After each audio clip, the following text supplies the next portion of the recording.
So in this video, I'm going to be talking about the recruitment process, the timeline, and just things to expect in order to increase your chances of being selected for EY's graduate training program. Hello everyone and welcome back to the YouTube channel. I am Rida Olabisi. If you're here for the first time, I need you to smash that subscribe button, okay? It really helps my channel to grow. So in today's video, I'm going to be talking about EY's graduate training program. So applications are currently open for their 2025 or is it 2026 graduate training program, right? And the application will be closing on the 7th of April 2025. The applications are currently open. So the link to apply will be in the comment section. So make sure to check it out. All right, so let's talk about the eligibility criteria, right? So the first thing is that you must finish with a 2-1 or above. You must have at least 5 credits in your O levels. You need to have finished from a bachelor's degree from any discipline. So whether you studied education, you studied agric, you studied accounting, whatever you've studied, you're eligible to apply, provided it's a bachelor's degree and you have a 2-1. And it's also compulsory that you should have completed your NYSC as well. So if you meet all of these criteria, you should be shortlisted for the recruitment process. Now, the recruitment process is divided into 3. So I'm going to walk you through each of the stages and what to expect from them. The first stage is the Jobberman's Aptitude test. So prior to 2024, EY used to use Test Gorilla, which takes the format of GMAT, but from last year they started using Jobberman's Aptitude test. So I'm assuming that that's the same thing that they'll use this year as well. So the process I'm going to give you would be the process that happened last year, in the hopes that will be the same case this year. So as I was saying, the first stage is the Jobberman's Aptitude test. Now, the Jobberman's Aptitude test is divided into 4 sections. So we have the maths, we have the English, we have the logical reasoning, and then we have the psychometric test. Now, each of the sections, you're expected to spend 25 minutes on each section, and each section also has 25 questions. So the expectation is for you to spend a minute each answering each of those questions. So in total, you're going to answer 100 questions and you have 100 minutes. So 1 minute for each question. So if your time elapses before you finish a section, you would automatically be logged off from that section and you start the next section. So let's say, for example, you're doing maths, right? And then once it's 25 minutes is up, that section would end and you'll be progressed or you'll be moved to the next section. So be cautious of the time. Just have a wristwatch and make sure that you're looking at the time and you're aware that, okay, you have some minutes left. If you pass your aptitude test, you'll be shortlisted for the second stage, which is the virtual interview. Now, once you're scheduled for that interview, you're going to get a question that you're expected to prepare a PowerPoint presentation for. So now, last year, one of the questions they asked was, why do you think you're the best candidate for the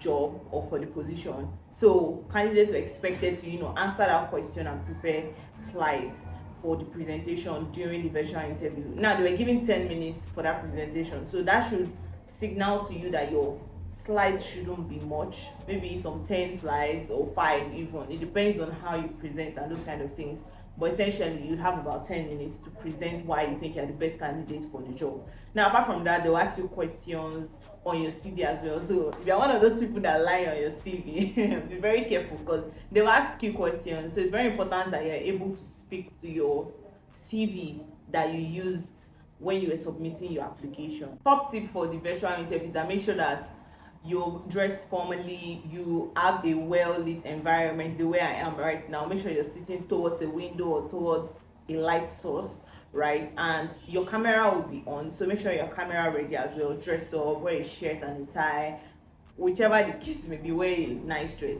Anyways, present yourself in a professional manner. If you pass the second stage, which is the virtual interview, you will be moved on to the third stage, which is the last one. This is the assessment center. The assessment center is an all-day event. So last year they started in the morning about 8:30. So make sure you get there very early, maybe like 7.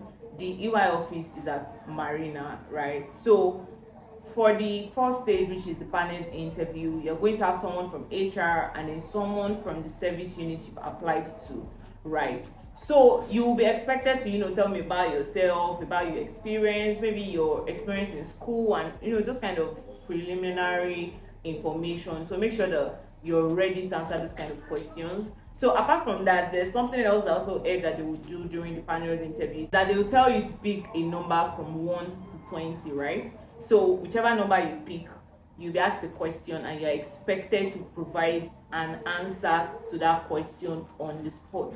So without prior knowledge, without prior information or briefing, you don't have time to prepare. So in that kind of instance, you're trying to see how, I would say, how quickly you can think on your feet. So I know one of the questions they could possibly ask, or that they asked last year, was, okay, someone picked a number, let's say randomly number 3, right? And they asked that, oh, tell us about the conflict between Russia and Ukraine, something like that. And you can't say you don't know, you can't say you don't have an idea. You just need to be able to think very quickly on your feet. I mean, you may not be even sure what you're saying, but the point is that you should be able to confidently, say rubbish. I don't mean you should say rubbish, right? But the point is that you should be confident and very eloquent when you're communicating with these people, even though you may not necessarily know a lot about the topic that you're being asked, right? So the second stage for the assessment center is the business case, right? So now for the business case, you'll be divided into groups of people. So maybe a group of 4, a group of 5, right? So you guys will be given a business case and you'll be expected to solve the business case. Now, in the course of you discussing with your group of 4 or 5, you are going to be assessed, right? So there are assessors watching your interaction. So what they're trying to see or trying to look out for is essentially teamwork, right? How are you able to function within a team? Are you more of a leader? Would you allow people to give their opinions and those kind of things? Essentially looking for teamwork. So they're assessing you while you guys are debating or discussing in your group. Then after that discussion that you guys have had, then you're going to present the answer to the business case that you've been assigned. So after that is completed, the third stage is kind of like a crossword puzzle. That was what I heard. So this stage, you're expected to, they're trying to test your knowledge of EY and their business unit. So please make sure you go through their website, read their values, try to align it to your own interest or your value as a person. You can read their business units as well, read extensively. Okay, maybe they have audits division, they have tax, they have consulting. Try and read very broadly, like on a high level, the divisions they have, and then you then drill down to the business units that you are particularly interested in. If it's tax, make sure you read, okay, tax, they do tax filing, tax returns. Consulting, they do advisory for clients, those kind of things. So read the website extensively, because in this stage, what they're trying to see is they can ask you questions like, the units in EY that does tax filing and tax returns, okay, that's the tax division. Okay, they're asking you what's the units that does advisory for clients across different sectors, that's the consulting division. Those kind of things. I don't work at EY. All of these things is via research and talking to other people as well. So you can also speak to people that work at EY. You can reach out to them on LinkedIn. You can go on their website, read up on it, look at the partners for each division, try to keep their name, think about, okay, when was EY established, when did they come to Nigeria, what are the different service units, those kind of things, right? So they're trying to test your knowledge essentially of EY and the service units that you've applied to. So just to reiterate, EY's graduate trainee program is divided into 3 stages. We have the job management recruitment test, we have the virtual interview, and then we have the assessment center.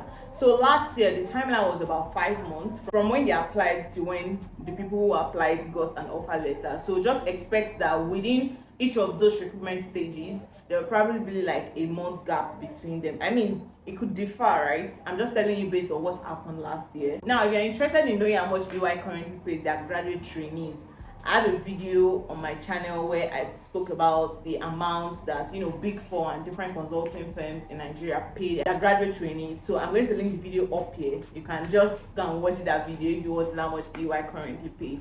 And yes, finally, or once again, do not forget to smash that subscribe button and give this video a thumbs up.